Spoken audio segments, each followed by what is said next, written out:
Leaders, आप सबको मेरा नमस्कार।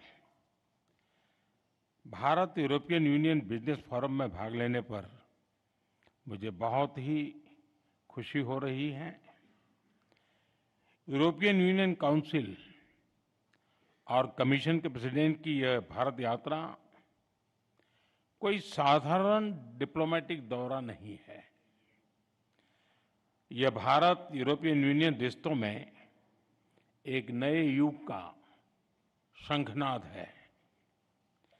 पहली बार यूरोपियन यूनियन के लीडर्स, उनका भारत के गणतंत्र दिवस के मुख्य अतिथि के रूप में शामिल होना, भारत और यूरोपियन यूनियन के बीच भारत के इतिहास का सबसे बड़ा एफटीए संपन्न होना और आज इतने सारे सीईओज के साथ इतने बड़े लेवल पर Bharat European union business forum आयोजित होना, ये सब उपलब्धियां विश्व की दो सबसे बड़ी लोकतांत्रिक शक्तियां, इनके बीच हो रहे अभूतपूर्व अलाइनमेंट का प्रतीक है।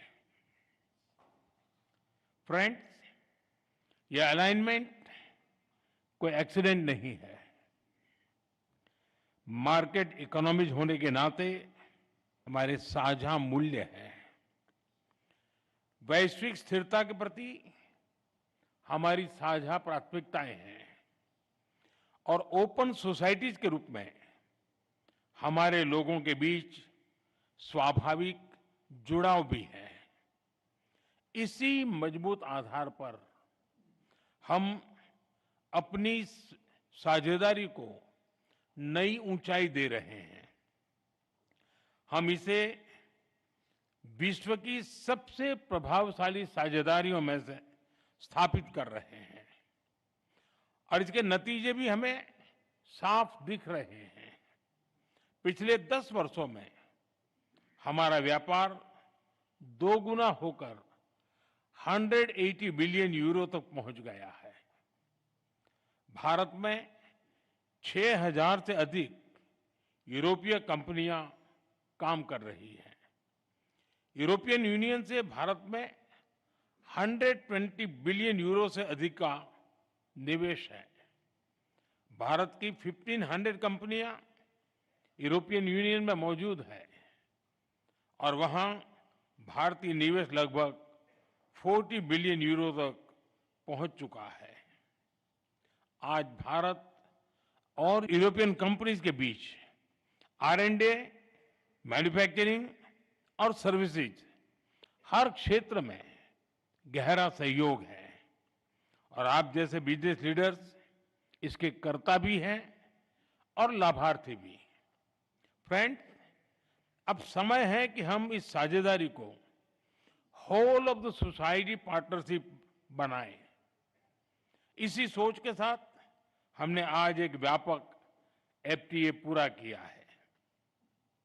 इसे भारत के लेबर इंटेंसिव उत्पादों को यूरोपियन यूनियन मार्केट में इजी एक्सेस मिलेगा।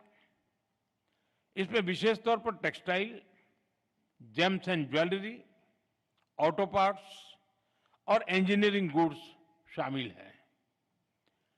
फ्रूट्स, वेजिटेबल्स, प्रोसेस्ड फूड और मरीन प्रोडक्ट्स, उसमें नए अवसर बनेंगे। इसका सीधा लाभ हमारे किसानों को, हमारे मछुआरों को मिलेगा। हमारे सर्विस सेक्टर को भी इससे फायदा होगा। विशेष रूप से आईटी, एजुकेशन, ट्रेडिशनल मेडिसिन और बिजनेस सर्विस लाभान्वित होंगे। फ्रेंड, आज ग्लोबल बिजनेस में बड़ी उथल-पुथल है। हर कंपनी अपनी मार्केट स्ट्रेटेजी और पार्टनरशिप को नए सिरे से देख रही है। ऐसे समय में यह एफटीए बिजनेस जगत के लिए एक साफ और सकारात्मक संदेश है। यह दोनों पक्षों की बिजनेस कम्युनिटी के लिए सक्षम, भरोसेमंद और फ्यूचर ओरिएंटेड पार्टनरशिप बनाने का स्पष्ट निमंत्रण है। मुझे पूरा विश्वास है कि आप सभी इस एफटीए के अवसरों का पूरा लाभ उठाएंगे। फ्रेंड्स, भारत और यूरोपियन यूनियन की कई प्राथमिकताओं की उसको आपके बिजनेस पार्टनरशिप के भी लाभ मिल सकता है। मैं इस संदर्भ में 3 प्राथमिकताओं की बात करूंगा। पहला, आज विश्व में व्यापार, टेक्नोलॉजी और क्रिटिकल मिनरल्स को वेपनाइज किया जा रहा है। हमें साथ मिलकर अपनी निर्भरताओं को डी रिस्क करने की आवश्यकता है। क्या हमारी बिजनेस कम्युनिटी मिलकर ईवीज, बैटरीज, चिप्स और एपीआईज में बाहरी निर्भरता घटा सकती है? क्या हम भरोसेमंद सप्लाई चेन का साझा विकल्प खड़ा कर सकते हैं? दूसरा, भारत और यूरोपियन यूनियन दोनों का फोकस डिफेंस इंडस्ट्रीज और फ्रंटियर टेक्नोलॉजी पर रहा है। मेरा आपसे आग्रह है कि आप डिफेंस, स्पेस, टेलीकॉम और एआई जैसे क्षेत्रों में साझेदारी बढ़ाएं।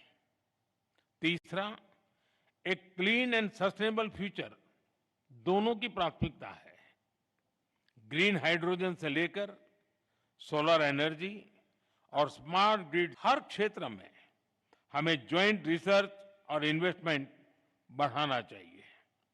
दोनों इंडस्ट्रीज को मिलकर स्मॉल मॉड्यूलर रिएक्टर्स और सस्टेनेबल मोबिलिटी पर भी काम करना चाहिए। इसके साथ साथ वाटर मैनेजमेंट, सर्कुलर इकोनॉमी और सस्टेनेबल एग्रीकल्चर, हर क्षेत्र में मिलकर सॉल्यूशंस डेवलप करने चाहिए।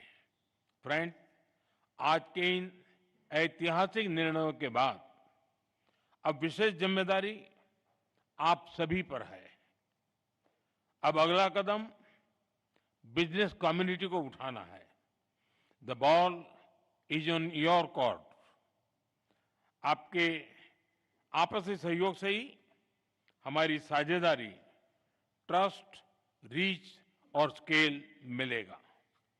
आपके प्रयासों से हम शेयर्ड प्रॉस्पेरिटी हासिल कर पाएंगे।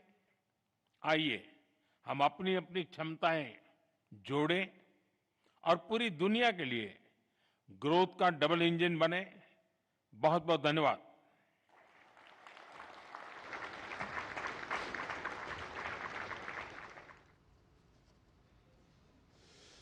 तो आप देख रहे थे यूरोपियन यूनियन और भारत के शिखर सम्मेलन में प्रधानमंत्री नरेंद्र मोदी का संबोधन। उन्होंने साफ